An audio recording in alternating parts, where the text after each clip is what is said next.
Bismillahirrahmanirrahim. Assalamualaikum warahmatullahi wabarakatuh. Magnet rezeki, satu sama terhubung. Bismillahirrahmanirrahim. Assalamualaikum warahmatullahi wabarakatuh. Waalaikumsalam warahmatullahi. Alhamdulillah, summa alhamdulillah, wassalatu wassalamu ala rasulillah wa ala alihi wa sahbihi wa walah wa la hawla wa la quwata illa billah, amma ba'd. Alhamdulillah, senang dan bahagia sekali bisa bersama-sama dengan teman-teman semua, dan mudah-mudahan Allah Subhanahu wa taala berikan keberkahan, kemuliaan, kejayaan dan ketinggian kepada Anda semua, sehingga Anda semua makin dekat, makin dicintai Allah, dan makin ajaib hidupnya insyaallah. Perkenalkan, saya Nasrullah. Insyaallah mudah-mudahan dalam beberapa menit ke depan kita akan diskusi tentang sebuah konsep yang alhamdulillah konsep ini diterima oleh banyak orang, dan seperti tadi yang disampaikan mendapatkan status sebagai mega bestseller di Indonesia ya. Kita menyampaikan materi ini di banyak tempat ya sebelum pandemi ya, di Pati, di Makassar, di Malaysia. Saya Malaysia bolak-balik ke sana ya, alhamdulillah ilmu ini juga diterima dengan baik ke sana, di Padang, Surabaya, Semarang, Jakarta, Sukabumi, Bandung. Yang paling besar tuh kita adakan di 16 November tahun 2019 ya. Jadi seperti ini suasananya, ada 3.500 orang. Kemudian di Malaysia, kemudian ini adalah buku-buku yang kita terbitkan ya dari rangkaian buku Magnet Rezeki. Buku yang pertama yaitu Rahasia Magnet Rezeki, kemudian buku Magnet Rezeki saya tulis bersama dengan sahabat saya Ipo Santosa. Kemudian buku yang kedua adalah Rahasia Magnet Rezeki yang menjadi mega bestseller, kemudian Kajian Magnet Rezeki di dalamnya lagi. Buku-buku ini alhamdulillah telah melahirkan banyak sekali keajaiban-keajaiban. Contohnya ini ya, dari Pak Ahmad dari Jakarta, ajaib setelah jalankan materi Magnet Rezeki, hutang atau amanah perusahaan 5,5 miliar langsung lunas, kata Pak Ahmad dari Jakarta. Jadi Pak Ahmad ini punya amanah ya, perusahaannya itu 13 miliar, kemudian mencoba untuk mengurangi pinjamannya itu dengan menjual aset, tapi dijual nggak laku-laku gitu ya, sampai kemudian akhirnya dia dengarkan ilmu Magnet Rezeki. Dalam waktu singkat gitu kan, tiba-tiba ada yang telepon dia gitu kan, Pak jual aset ya, boleh nggak dilihat langsung laku gitu kan, padahal sudah bertahun-tahun nggak laku ya. Kemudian akhirnya dia sampaikan ke saya, Pak Nas, Masya Allah ilmunya, saya akhirnya alhamdulillah bisa menyelesaikan amanah saya sebesar 5,5 miliar. Kemudian ini Bu Siti dari Balikpapan, setelah saya jalankan satu jurus 7 hari ba'da lebaran, suami saya dapat proyek senilai 1,5 miliar gitu ya, katanya amazing gitu ya, dia dapatkan proyek yang bagus ya setelah dia mempelajari ilmu Magnet Rezeki. Ada lagi Mbak Eri dari Surabaya, luar biasa setelah mengenal Magnet Rezeki hidup jadi enteng dan tiba-tiba saya dilamar. Nah, ya, jadi ini magnet jodoh ya. Jadi awalnya ya Mbak Eri ini sudah kenalan dengan beberapa lelaki, sampai ada yang sudah hampir ke pelaminan gitu ya, tapi nggak jadi-jadi gitu ya, sampai satu saat dia dengarkan ilmu Magnet Rezeki malah dilamar 3 lelaki gitu ya.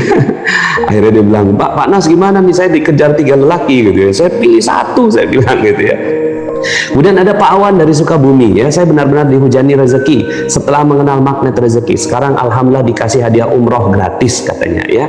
Nah yang umroh gratis, haji gratis itu banyak ya di Magnet Rezeki. Ada juga ini keliling dunia, sudah 8 kali saya ikuti Magnet Rezeki, nggak pernah bosan, hidup saya penuh keajaiban setelah mengikutinya, omset ratusan juta dan bisa keliling dunia ya. Saya tanya emang kemana aja ya, pergi umroh gratis, ke Dubai gratis, ke Singapura gratis, ke Thailand gratis, kemudian ke Australia katanya ya, secara gratis dari setelah dia mempelajari ilmu Magnet Rezeki. Ada juga yang dapatkan mobil CR-V gratis hanya dalam waktu 1 bulan, mobil Velfire hanya dalam waktu 4 bulan ya, dia beli mobil Fortuner hanya dengan modal 1,5 juta rupiah, dan hal-hal yang seperti itu, kanker sembuh dan seterusnya ya. Nah itu kira-kira itu adalah dampak-dampak orang-orang yang setelah mempelajari ilmu Magnet Rezeki. Nah saya pribadi ya ada beberapa keajaiban-keajaiban yang mampir dalam kehidupan saya begitu ya. Jadi salah satunya ini salah satu keajaiban yang paling besar, yaitu bertemu dengan idola saya ya. Jadi saya punya idola saya namanya Pak B.J. Habibie almarhum. Sebelum beliau meninggal dunia saya bilang, ya Allah pengen banget gitu ya saya nitipkan buku ini ke beliau gitu ya. Mudah-mudahan dengan dengan saya menitipkan buku ini ke beliau ada berkahnya gitu. Masya Allah gitu ya. Nah itu yang tadi disampaikan oleh moderator Mas Naufal gitu ya, ketika kita berpikir sesuatu maka tiba-tiba terwujud. Nah itu yang dipelajari dalam ilmu magnet rezeki ya.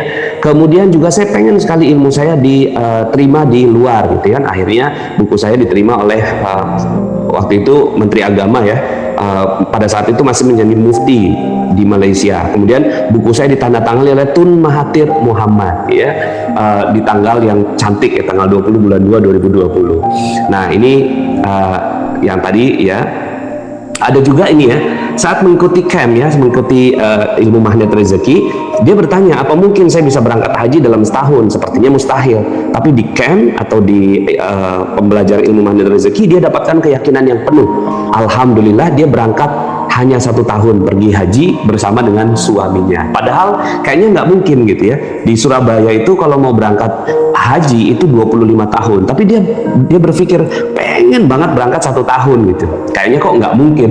Nah di dalam ilmu magnet rezeki kita harus bongkar kemustahilan itu. Apa yang mustahil bagi Anda? Pergi haji 1 tahun itu mustahil. Bongkar gitu ya. Tanyakan kepada Allah, apakah bagi Allah ini mustahil? Tidak ya. Maka akses ya keajaiban Allah Subhanahu wa taala atas izinnya, maka akhirnya dia bisa berangkat ya.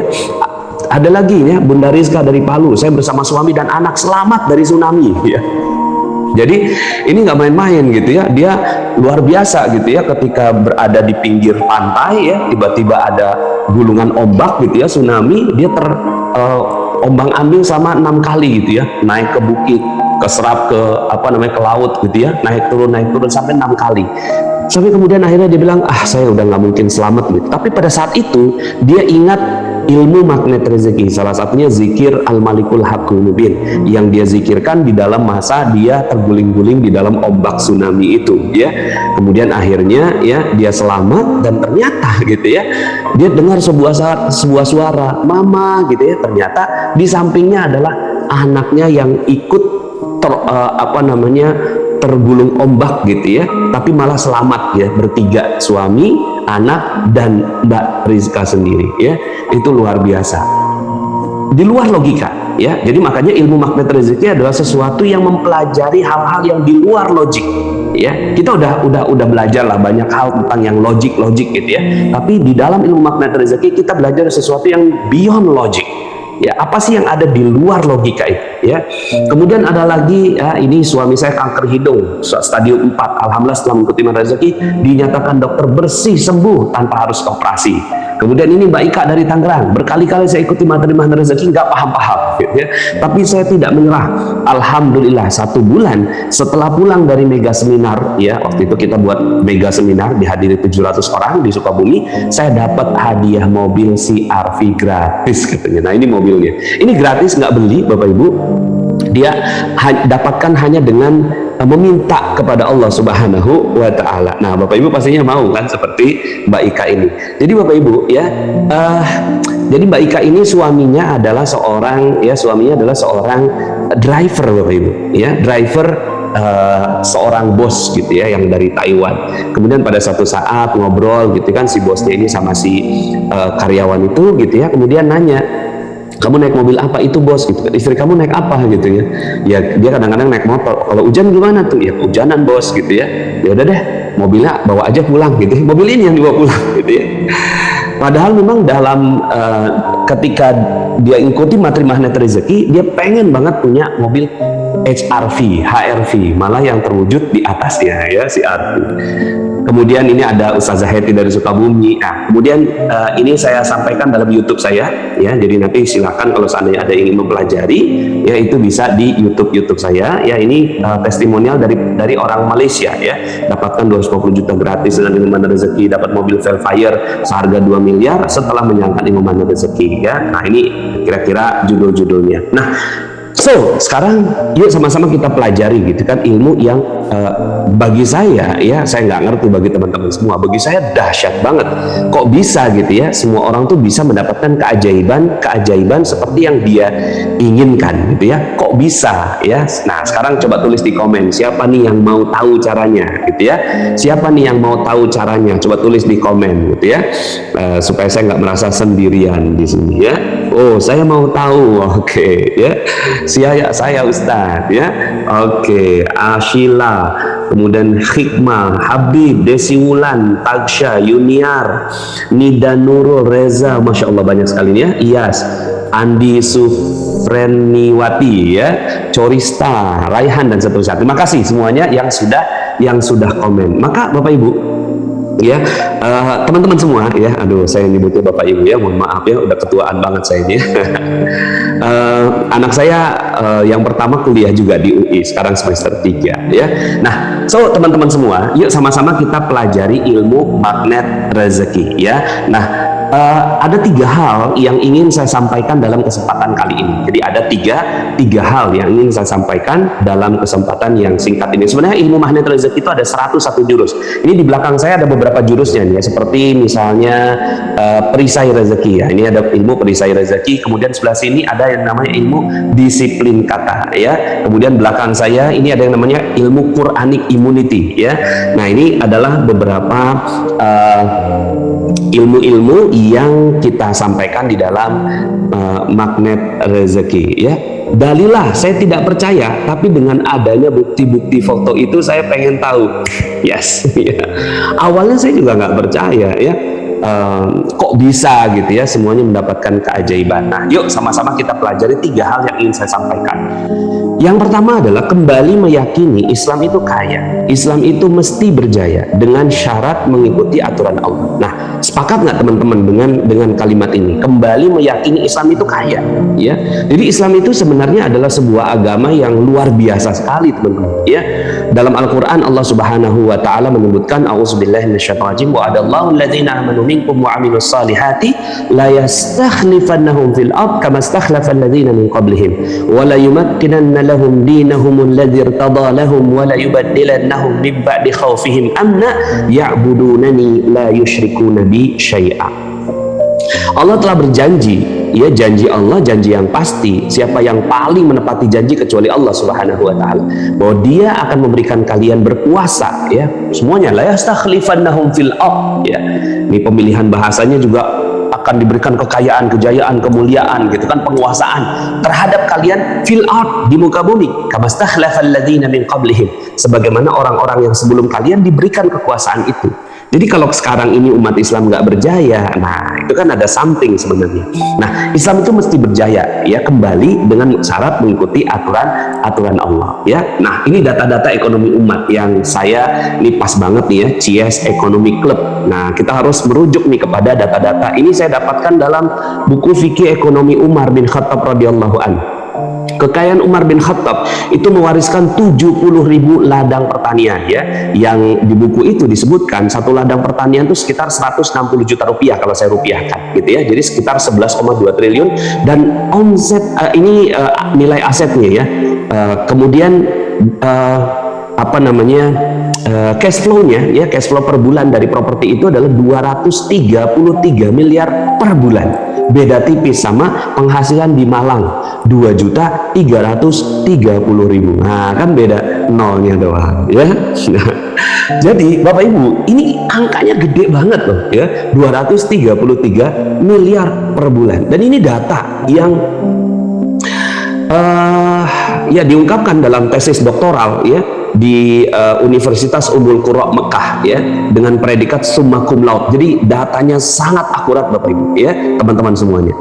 Penghasilannya 233 miliar per bulan. Bukan hanya Umar yang kaya, tapi Utsman bin Affan, simpanan uang ya, kemudian mewariskan properti, beberapa sumur, dan rekening tertua di dunia yang masih mengalir ya. Sampai sekarang orangnya wafat ya, rekeningnya masih mengalir ya, beda tipis sama kita ya, orangnya masih ada, rekeningnya sudah wafat ya. Kemudian ada Zubair bin Awam ya, 50.000 dinar, 1.000 ekor kuda perang, 1.000 orang budak. Kekayaan Amr bin As 300.000 dinar, kekayaan Abdurrahman bin Auf melebihi seluruh kekayaan sahabat. Teman-teman semua, ketika kita baca data-data seperti ini, kemudian kita bandingkan dengan diri kita ya, kita bandingkan dengan Indonesia yang gajinya gitu ya, itu udah kayaknya UMR tuh udah kayak ya upah, ya kan, upah minimum regional gitu ya. Dan ada sekitar 40 ya 40% rakyat Indonesia yang berada di garis kemiskinan dan di bawah garis kemiskinan itu. Nah, ini menjadi sebuah pertanyaan besar bagi kita. apa yang salah, kan gitu ya, apa yang tidak tepat. Padahal ada janji Allah ini yang tadi saya sudah sebutkan dalam apa yang tadi saya sampaikan, ya, wa'adallahu alladzina amanu. Dan kemudian ada juga akad waris dari Allah Subhanahu wa taala dalam surat Al-Anbiya ayat 105, ya. Walaqad katabna fi zaburi min ba'di dzikri annal arda yarithuha ibadiyas salihun. Bahwasanya bumi ini dipusakai, diwarisi kepada hamba-hambaku yang soleh. Nah, pernyataan ini pasti benar adanya, pasti hak dari Allah Subhanahu wa taala. Yang enggak haknya di mananya, ya? Yang enggak tepatnya di mana? Ya, karena ininya berarti kitanya nggak soleh, ya. Nah, itu dulu kita sepakati, ya. Kita sepakati satu hal itu dulu, dan saya yakin kalau di CS Economic Club ini sudah sepakat dengan apa yang saya sampaikan ini, ya, bahwa umat Islam itu jaya, umat Islam itu kaya, umat Islam itu umat Islam itu luar biasa, gitu ya. Nah, sekarang kan pertanyaannya adalah, kok ada gap gitu antara kenyataan kenyataan dan sejarah masa lalu dengan kenyataan yang sekarang ini terjadi pada kehidupan kita. Nah, yuk kita pelajari yang kedua, ya, yang kedua. Nah, yang kedua ini yang seru, ya. Yang kedua, ada jalan keajaiban yang boleh dipelajari, yang bisa dipelajari. Mohon maaf ya, kemarin ini saya ngisi di Malaysia sebelum ganti kalimatnya. Bisa dipelajari dan diamalkan oleh umat Islam untuk kembali kepada kejayaan itu, ya. Jadi kan selama ini kita mau mengikuti jalan kesuksesan, tapi rujukan-rujukan kita adalah rujukan-rujukan yang dari barat, gitu ya. Robert T. Kiyosaki, Anthony Robbins, Roger Hamilton, gitu ya. Kemudian Donald Trump, buku-buku yang kaitannya dengan kesuksesan dari barat, dan itu yang menyebar di kalangan masyarakat kita, ya. Nah, padahal, ya, kalau kita bandingkan dengan apa yang terjadi pada diri umat Islam, ya, itu luar biasa, ya. Umat Islam tuh lebih kaya, lebih jaya, lebih dahsyat dibandingkan dengan apapun yang ada sekarang ini. Nah, saya ingin highlight dengan kata-kata keajaiban, ya, keajaiban, miracle. Tadi ada yang saya lihat tuh di komen dia, yes, this is miracle. Miracle. Kita pengen sebuah cara yang ajaib, gitu ya. Selain teman-teman semua pastinya belajar tentang ekonomi Islam, ya, di Fakultas Ekonomi dan Bisnis, ya. Apalagi ini kan kayaknya umum, ya. Silahkan itu dipelajari, tapi ada jalan lain loh teman-teman semua. Ada jalan lain, ada jalan keajaiban yang bisa dipelajari oleh khususnya umat Islam, ya, karena saya diundang dalam rangka mempelajari ekonomi Islam, ya.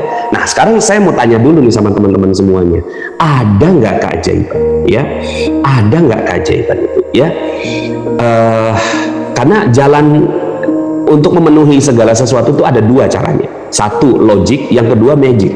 Logik atau miracle. Ada. Oke, Andi, Alfia, Ashifa, Kapel, Haikal Syabandi bilang ada.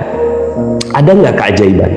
Ya ada, ya. Seperti yang tadi saya sampaikan dalam testimoni-testimoni tadi yang di awal, terus sengaja teman-teman semuanya mohon izin saya sampaikan di awal-awal itu supaya memudahkan saya untuk menyampaikan tentang miracle ini, ya. Jadi teman-teman semuanya, untuk mencapai sesuatu, ya, itu ada dua caranya. Satu, cara logika, hitung-hitungan. Yang kedua, cara miracle. Nah, kalau teman-teman mau milih cara yang mana, ya? Kalau dibolehkan milih, gitu loh, ya. Cara logika misalnya begini, ya. Cara logika adalah mau punya mobil, ya. Katakanlah mobilnya harganya 300 juta, ya. Udah hitung-hitungan matematiknya, 300 juta, DP berapa? DP 50 juta, berarti kita punya amanah ke leasing 250 juta, ya kan? Terus kemudian kita bagi 10 tahun, pakai akad apa?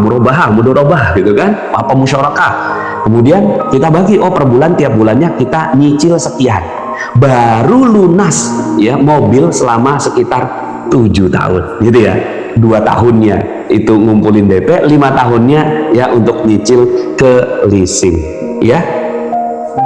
Logik, masuk akal? Yes, masuk akal. Dan itu cara yang common, dan saya yakin dipelajari di dalam Fakultas Ekonomi dan Bisnis di Unbrau. Tapi sekarang pertanyaannya, ada nggak cara lain, kan gitu, ya? Ada nggak sih cara lain yang bisa lebih cepat? Ini 7 tahun loh teman-teman semua. 7 tahun itu lama loh sebenarnya, gitu ya. Nah, seperti tadi yang Mbak Ika tadi, itu dapatkan mobil secara gratis hanya dalam waktu 1 bulan. Gratis loh, gratis walaupun second. Ya, tapi kan gratis ya. Itu cara miracle. Nah, sekarang pertanyaannya, tolong tulis di komen. Kalau boleh milih, Anda mau cara yang mana? Ya, mau cara yang logika atau cara yang ajaib? Kalau boleh milih, ya, Anda mau cara yang mana? Logika atau ajaib? Oh, pada mau yang miracle, ajaib, yang ajaib, yang ajaib. Oh, oke. Kalau boleh milih yang ajaib loh. Ya, ada yang pakai hehe ini ya, Haikal ya, ajaib hehe ya. Mau cara yang miracle. Nah, maka teman-teman semuanya, keajaiban itu ada, tapi ada syaratnya bagi mereka yang percaya.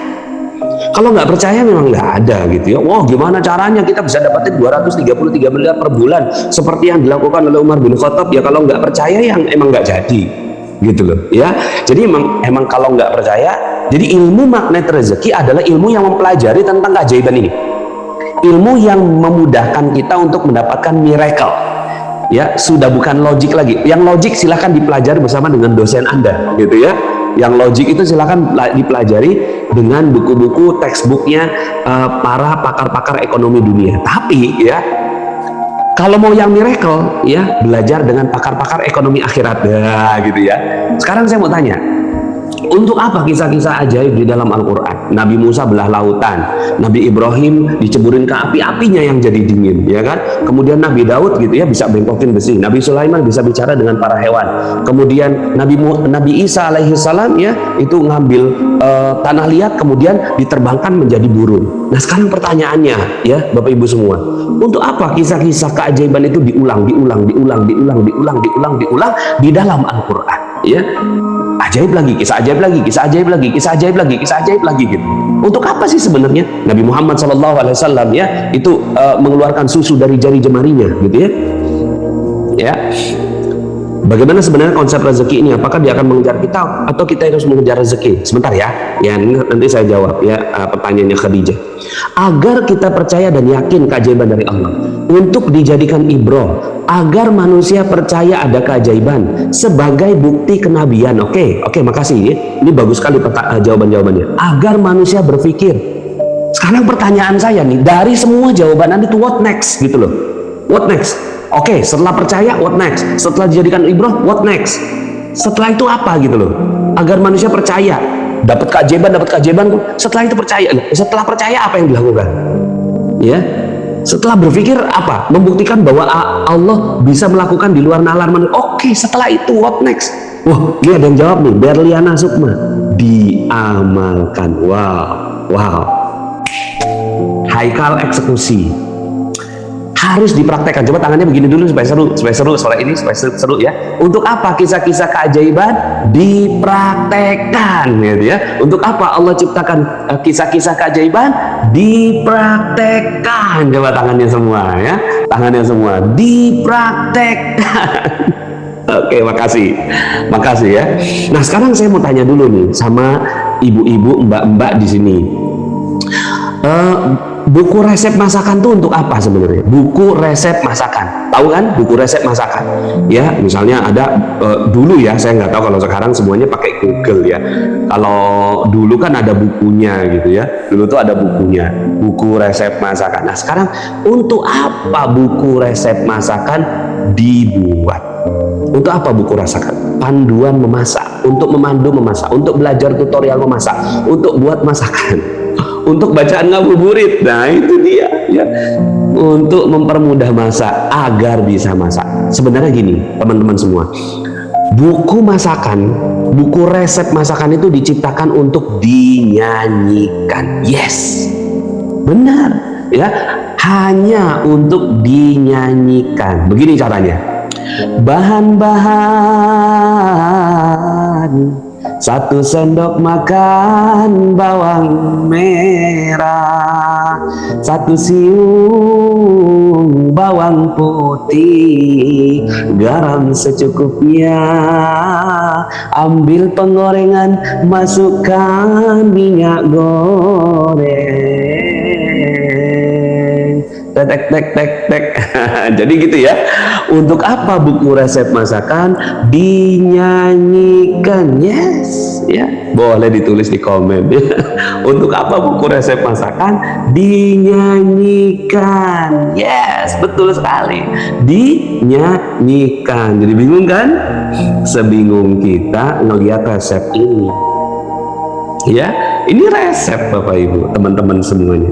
Kullama dakhala 'alaiha Zakaria al-mihrab wajada 'indaha rizqan. Qala ya Maryam anna laki hadha? Qalat huwa min 'indillah. Innallaha yarzuqu man yasha'u bighairi hisab.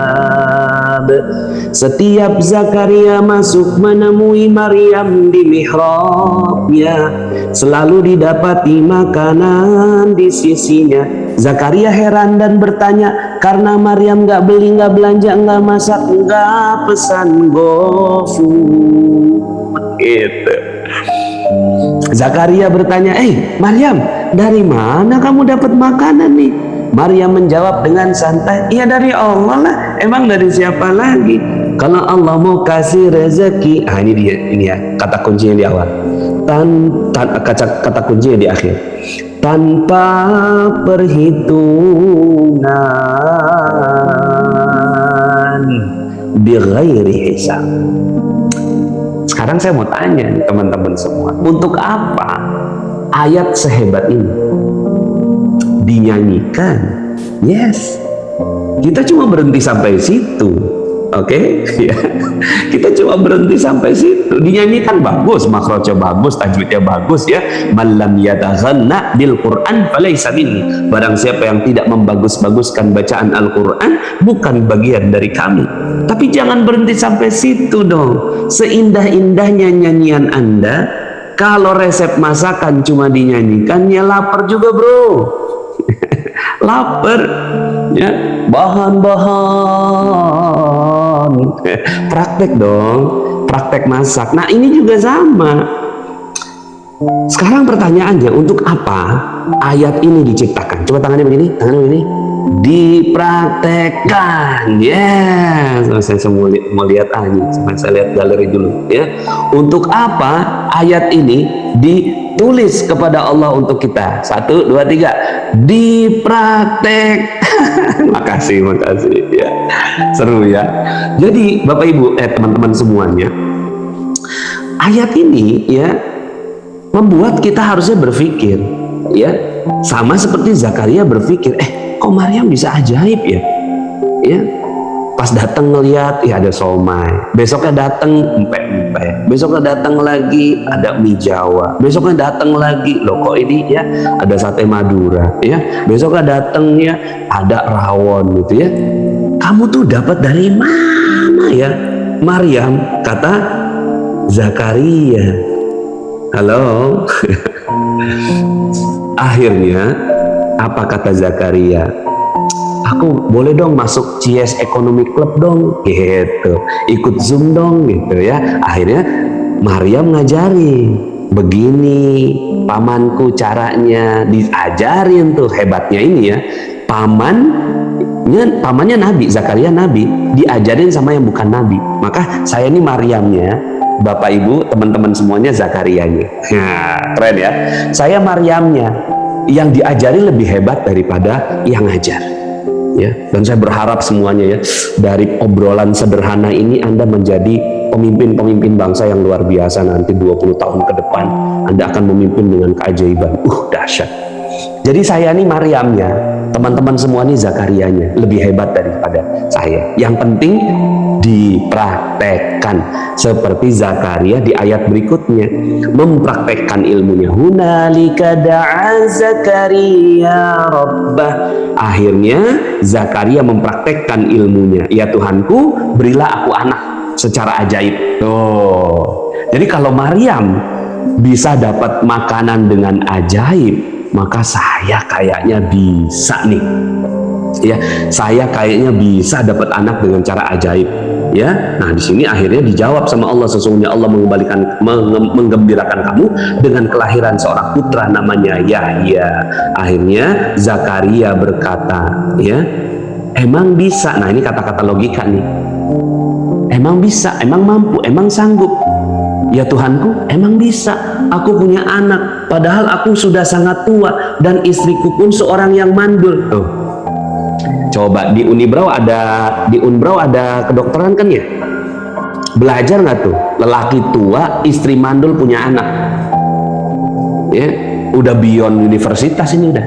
Ini udah beyond, udah di luar itu. Ya. Nah, sekarang pertanyaannya, untuk apa ayat ini diceritakan kepada kita? Dipraktekkan. Yes, praktek. Nah, makanya teman-teman semua, ilmu magnet rezeki ya, itu untuk mengembalikan keyakinan itu. Demikianlah Allah berbuat apa yang dikehendakinya. Qala kadzalika Allahu yaf'alu ma yasha. Allah berbuat sekehendaknya. Ya terserah Allah. Kalau Allah izinkan keajaiban itu terjadi pada diri Anda, maka insya Allah akan terjadi. Nah, so teman-teman semua, ya, itu bagian kedua. Ya, bagian keduanya adalah Anda yakin gitu bahwa ada jalan keajaiban untuk Anda. Jadi jangan berhenti belajar di CS Economic Club ini pada yang logik. Ya. Jangan berhenti sampai situ, tapi belajar juga yang miracle. Karena ada orang-orang yang dapatkan miracle-miracle dari Allah Subhanahu wa taala, dan pastikan itu Anda. Kan gitu, ya. Nah, jadi kalau dalam ilmu agama ya, ini disebut sebagai mukjizat, ya. Mukjizat itu untuk para nabi. Kalau kita nggak bakal dapat, ya. Kenapa? Karena nabi sudah ditutup. Lowongan untuk jadi nabi sudah ditutup. Tapi ada di bawahnya, yaitu karomah, yaitu para wali, ulama. Para ulama-ulama Allah itu dapat karomah. Hanya dengan menjentikkan jari, ya, tiba-tiba hujan turun, itu karomah. Nah, kan kita bukan ulama, ya. Nah, ada di bawahnya, namanya maunah. Sebagaimana tadi, Bu Rizka tadi, ya, selamat dari tsunami, tergulung-gulung di dalam ombak, gitu ya. Kalau kemudian selamat di luar logika, itu namanya maunah, ya. Itu namanya maunah. Nah, sekarang bagaimana cara mendapatkan maunah itu? Oke? Nah, jadi kita udah belajar dua hal sekarang, ya. Pertama, yakin bahwa Islam itu agama yang dahsyat, luar biasa, sumbernya dahsyat, realitanya juga dahsyat, sejarahnya tercatat tinta emas, ya.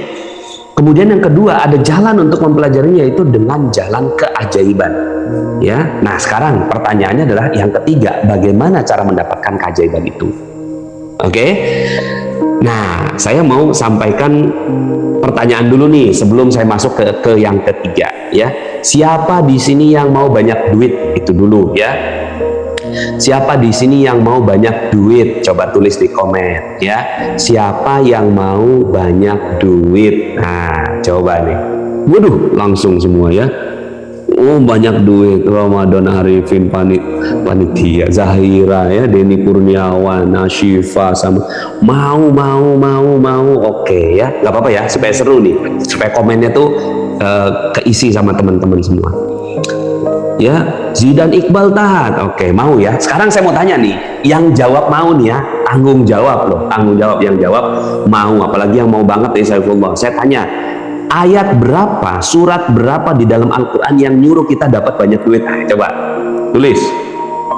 Surat dan ayat berapa di dalam Al-Quran? Ini kuis, ya, kuis. Kan kita mau dapat duit banyak. Sekarang jawab, ya, tanggung jawab. Surat dan ayat berapa yang nyuruh Allah untuk dapat banyak duit? Bukan duit loh, banyak duit. Orang saya tadi nanyanya banyak duit, ya. Ayo, coba sambil saya minum, ya. Al-Jum'ah ayat 10, bukan.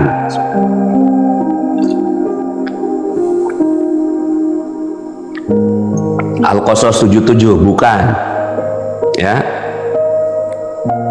Coba, saya mau tahu nih. Ya, CS Economic Club udah tahu belum dapat ayatnya belum? Kan ini ya. Kita sholat karena ada ayatnya. Kita puasa karena ada ayatnya. Kita pergi haji karena ada ayatnya. Mau banyak duit, nah, terus kagak ada ayatnya, gimana caranya? Piye carane? Ya, gimana caranya orang nggak ada ayatnya atau nggak tahu ayatnya? Sebenarnya ada, nanti saya kasih tahu, ya. An-Nisa ayat 9 nggak tepat, Baqarah 245, Qasas 77 bukan, nggak spesifik itu ayat-ayatnya, nggak spesifik, ya kan? An-Nisa 9 itu cuma kekhawatiran kalau seandainya meninggalkan generasi yang lemah, ya kan? Qasas 77 tuh jangan ya begitulah pokoknya ya, jangan terlalu wala tansa nasibaka minad dunya kan gitu ya. Tapi nggak banyak duit loh, banyak duit itu. Al-Isra 31 bukan ya. Oke, sudah ya, cukup ya supaya nggak kelamaan ya. Al-Waqiah bukan, nggak ada ayat tuh banyak duitlah kamu begitu Mbak. Ini tuh banyak duitlah kamu, itu ayatnya maksud saya. Ada nggak dalam Al-Quran? Ada. Al-Kausar malah ancaman ya. Al-Talaq ayat 3 bukan, wa may yattaqillaha yaj'al lahu makhraja wa yarzuqhu min haitsu la yahtasib. Itu cuma dapat rezeki. Ini kan saya ngomong duit, banyak duit. Nah, ini kan kajian ekonomi Islam kan. Oke, saya langsung jawab ya. Surat 71 ayat 12. Perhatikan ayatnya ya. 71 ayat 12 ya. Yuk kita lihat ya. 71 12 ya. Fokus pada apa yang saya panahi ya, membanyakkan duit. Nah, itu dia ya. Wa yumditkum bi amwalin. Mal dalam bentuk jamak amwal. Ya, banyakin duit. Jadi ayat ada ya, ayatnya ya. Ada 71 surat Nuh ayat 12, banyakin duit. Saya tutup dulu ya. Jadi ternyata ada ayat di dalam Al-Quran yang memerintahkan kita untuk dapat banyak duit. Nah, jadi teman-teman semua, jadi kalau seandainya kan gini ya, ini persoalan kita ya, kadang-kadang kita tuh kebingungan gitu ya, masuk kerja, masuk kantor, suruh banyak duit, masuk masjid, kiai bilang untuk apa kejar dunia ya, itu dunia hina ya, ujung hidup kita cuma 2 kali 1 meter ya. Yang bener yang mana? Bos di kantor apa kiai di pesantren? Yang mana yang benar? Ayo, bingung kan? Yang mana yang benar? Dua-duanya benar. Tidak ada dua pernyataan bertentangan, keduanya benar, nggak ada. Karena ya sebenarnya ya disinilah yang akhirnya harus kita luruskan ya tentang ini. Boleh banyak duit itu, boleh banyak duit, cuma caranya kan gitu. Jadi harusnya tuh sama-sama boleh gitu. Kamu mau banyak duit? Wong semua saya tanya, 100 orang yang saya tanya 120 yang angkat tangan mau banyak duit, iya kan? Nah berarti kan fitrah manusia untuk dapat banyak duit itu, ya. Saya sambil lihat jam, ya. Fitrah manusia untuk punya banyak duit. Lah Allah, nama Allah Ar-Razzaq, Al-Ghani, Al-Mughni. Allah yang maha memberi rezeki, Allah yang maha kaya, Allah yang maha memberikan kekayaan. Nah itu namanya Allah itu rezeki, ya.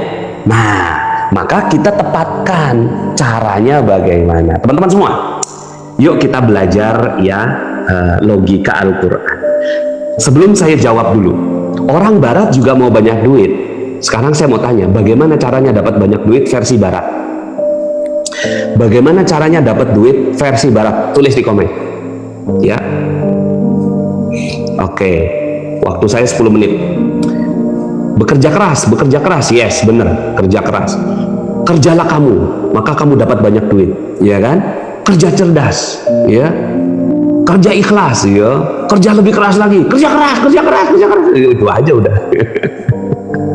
100 orang yang ditanya kok 120 yang menjawab. Saking yo semangatnya ada yang angkat tangan 2. Ulet, kerja keras, tidak peduli halal haram ya, itu dia.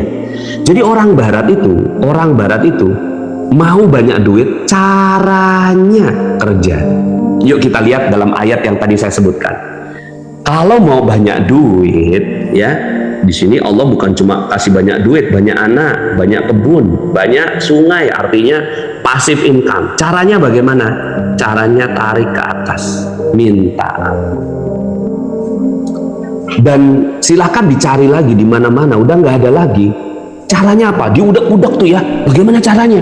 Ternyata bukan kerja, bukan kerja keras, bukan SWOT, SWOT, strength, weaknesses, opportunity, threat, ya, bukan POACE, planning, organizing, actuating, controlling, evaluating, bukan 4P, price, product, people, ya, bukan AIDA, ya, awareness, interest, desire, action, ya, bukan funneling, ya, bukan. Nah ternyata bukan itu, ya. Ternyata cara untuk dapetin banyak duit adalah minta ampun. Allah Subhanahu wa taala berfirman, "Faqultu astaghfiru rabbakum innahu kana ghaffara yursilis samaa'a 'alaikum midrara wa yumdidukum bi amwalin wa banina wa yaj'al lakum jannatin wa yaj'al lakum anhara ma lakum la tarjuna lillahi waqara." Minta ampun kamu kepada Allah. Kalau sudah diampuni, maka akan dikasih hujan yang lebat, ya, berupa duit, berupa anak, berupa kebun, berupa sungai. Ambil semuanya, kata Allah, ya. Nah, sekarang percaya nggak nih hanya dengan minta ampun dapat duit? Percaya nggak nih? Kayaknya nggak percaya nih. Hanya minta ampun dapat banyak duit. Percaya? Percaya nggak nih? Hanya dengan minta ampun dapat banyak duit. Percaya, kata Umar, ya. Percaya nggak hanya dengan hanya minta ampun dapat banyak duit? Apa kata Allah? Kenapa kamu tidak percaya? Ya, kenapa kamu tidak percaya? Artinya sebenarnya kita percaya di mulut, tapi hati masih buat dosa lagi. Nah, jadi teman-teman semuanya, ini yang ketiga yang saya maksud, ya. Mengetahui bahwa ada dosa, mengetahui bahwa dosa adalah penghalang rezeki dan keajaiban. Nah, itu dasar dari ilmu magnet rezeki. Dasarnya adalah satu, Islam tuh kaya. Dua, ada jalan keajaiban. Tiga, ada dosa yang menghalanginya.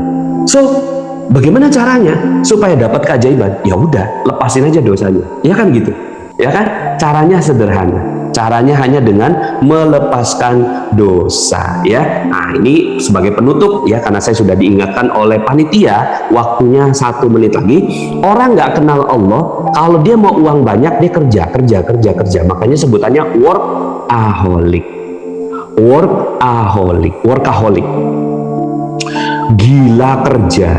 Nah, sementara orang yang kenal Allah, mau uang banyak, mau keajaiban, maka caranya minta ampun, atau dalam bahasa taubaholik. Gila taubat. Tobat lagi. Itu caranya.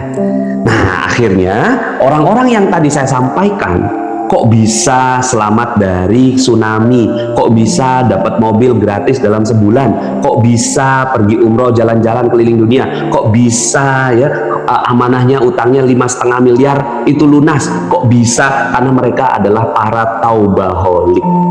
Mereka adalah orang-orang yang langsung melihat dosanya, nggak fokus sama yang lain, ya. Nah, terakhir summa terakhir, ya.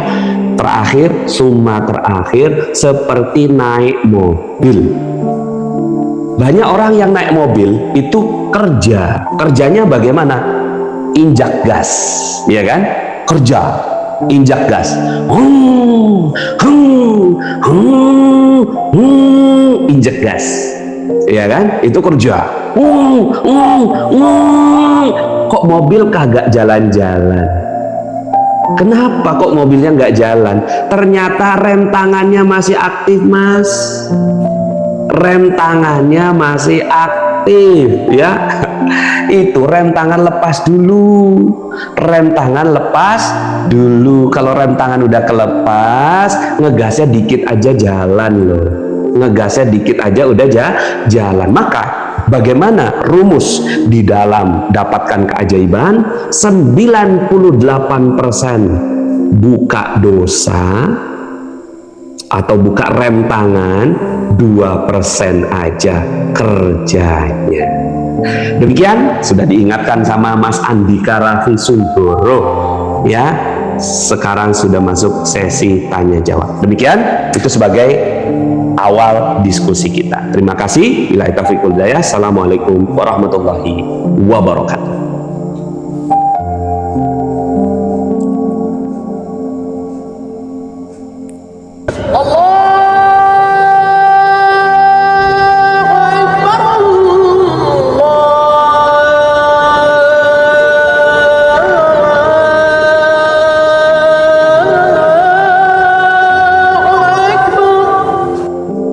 teman-teman yang belum subscribe dan baru saja menemukan channel ini, silahkan subscribe.